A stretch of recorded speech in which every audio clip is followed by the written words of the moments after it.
आणि ह्या जो आहे टी मारलेला आहे बोरिंगसाठी, बोरिंगचा जो टी मारलेला आहे, कनेक्शन जो काढलेला आहे, तर याच्या बाबत मी तुम्हाला सांगतो. हे जे कनेक्शन चाललेलं आहे पेरेंड्यामध्ये चाललेलं आहे, तो बघू शकता तुम्ही.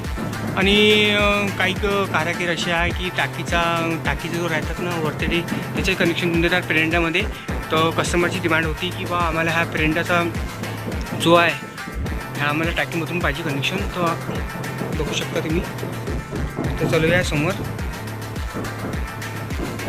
थोडासा व्हिडिओ हेल्दी और अच्छा चांगला राहील. तर व्हिडिओ थोडासा लंबा राहील, तर थोडा टिपून पाहायचा. आणि जो ह्या आपला बोरिंगचा पाईप आणि ह्या ग्रामपंचायत तुम्हाला सांगितलंच होतं. आणि ह्या जो बेसिंगचा पाईप आहे थोडा आम्ही खाली टाकून शकलो असतो, पण तिथं जे आहे त्या तिकडे पाईप आहे वगैरे, तर ह्या बेसिंगचा पाईप आहे आमचा. आणि हे टी जी मारलेली होती ना पहिले ना कस्टमर